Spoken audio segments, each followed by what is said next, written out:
ఓటుకు నోటు కేసులో AP CM Chandrababu తనకు తానే ఇరుక్కుపోయారని అన్నారు మంత్రి హరీష్ రావు. చేసిన తప్పును కప్పిపుచ్చుకోవడానికి బాబు 100 తప్పులు చేస్తున్నారని విమర్శించారు. చంద్రబాబును ఇబ్బంది పెట్టాలనుకుంటే ఎన్నో కేసులు పెట్టొచ్చని తెలిపారు. తెలంగాణలో పోలీస్ స్టేషన్లు పెడతామనటం ఏపీ నేతల అహంకారమని అన్నారు హరీష్ రావు.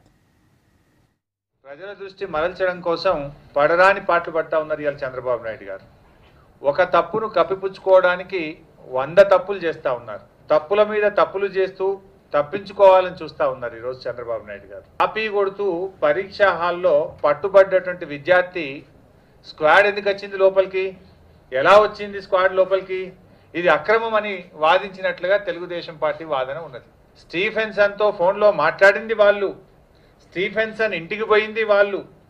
ఇలా తప్పులు చేసిన వాళ్ళు ఇవేవి తప్పులు కానట్టు మాట్లాడడం, తెలుగుదేశం పార్టీ నాయకులు మాట్లాడడం ఇవాళ చాలా విడ్డూరంగా ఉన్నది. ఈరోజు నిజంగా మేము అనుకుంటే ఎన్ని కేసులు పెట్టచ్చు చంద్రబాబు నాయుడు గారి మీద? మా తెలంగాణ బిడ్డలు తలుచుకుంటే ఒక్కరోజు 1,00,000 కేసులు పెట్టగలుగుతాం చంద్రబాబు నాయుడు గారి మీద. కానీ మాకు విజ్ఞత ఉంది, విచక్షణ ఉంది, మాకు పద్ధతి ఉంది.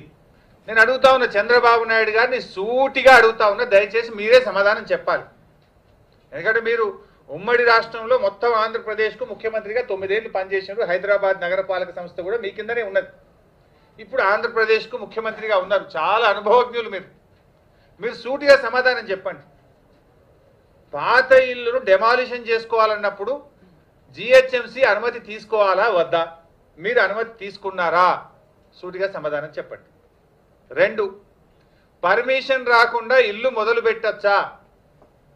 మరి మీరు మీ ఇంటికి పర్మిషన్ రాకుండా ఏ రకంగా మీ ఇల్లు పనులు మొదలు పెట్టారో, ఇది చట్టరీత్యా తప్ప ఒప్ప? తప్పైతే మీ మీద ఎందుకు చర్య తీసుకోవద్దో మీరు చెప్పండి.